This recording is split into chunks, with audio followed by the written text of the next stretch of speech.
You want to talk about pushing your baby out? Yay! This is my favorite class. It's the most fun thing to teach. Also, this is really fun. I've never used this before, but I dumped out my birth education basket and I found a vagina. It's more like a vulva. I guess the inside would be a vagina. So I found a vulva. Yeah, I don't know why I didn't realize that I had this, but apparently I have it. So, which is really exciting. First, I want to go over the fetal ejection reflex. This is so fun. So the fetal ejection reflex basically means that your body is spontaneously pushing your baby out. And what happens is when the baby starts to engage in the vaginal canal, they put pressure on a pressure point on the back of the vaginal wall. And when that pressure point is stimulated, it stimulates the body to spontaneously push. So this is the same as like sneezing or coughing or throwing up. It's like, I would say throwing up is kind of a similar experience where something is happening to you when you have no control over it, right? You just have to surrender and let it happen because your body is gonna do it. Pushing is the same way when you're experiencing the fetal ejection reflex.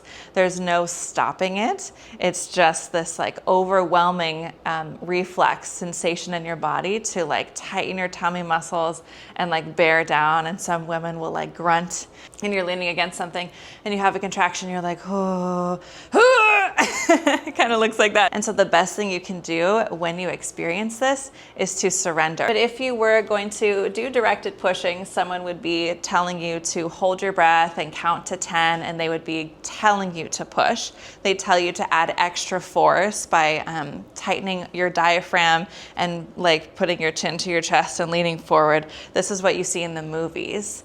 And it's the most common way that people push and deliver their babies in the US. But if you're experiencing the fetal ejection reflex, you're doing something that's completely opposite of this, which is instead of adding extra force, you're actually just surrendering, which is really beautiful. So it's a completely different way to approach pushing. A lot of the time, if someone in a more medicalized model where like directed pushing, or with a provider where directed pushing is like the way they do things, if they notice you're pushing, they might like instruct you to get on your back or instruct you to get on the bed or get into a certain position, and then just tell you what to do, tell you to hold your breath and just start adding extra force. Other models, like in midwifery models, most of the time, if they see that you start to push, they might say, just listen to your body, just listen to your body and keep doing what you're doing. So it's a completely different way to approach pushing.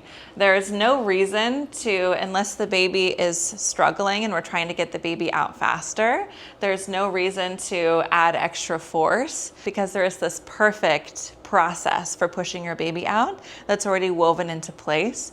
If you can think about or imagine the way that we've been birthing all the way up until the 1920s when directed pushing became very common. Most of the time, I would imagine, people were experiencing this fetal ejection reflex and just surrendering to it. That reflex exists because it's the part of the biological process of birth. Like, we haven't evolved to need someone else to tell us what to do. We already know what to do. And it's not a knowing in here, it's a knowing in your body, because your body already knows how to do it because our bodies have evolved to give birth.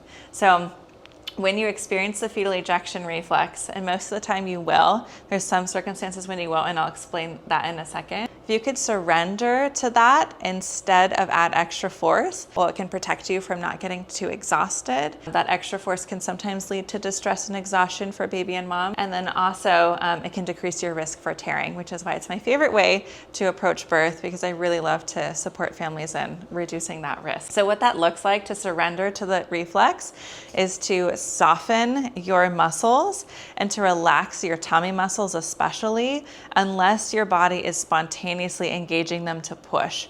But if your body were to spontaneously, if my hand is a contraction, to contract, and you're just automatically pushing with it, when it ends, you're not continuing to consciously add extra force by continuing to keep your diaphragm engaged. Does that make sense?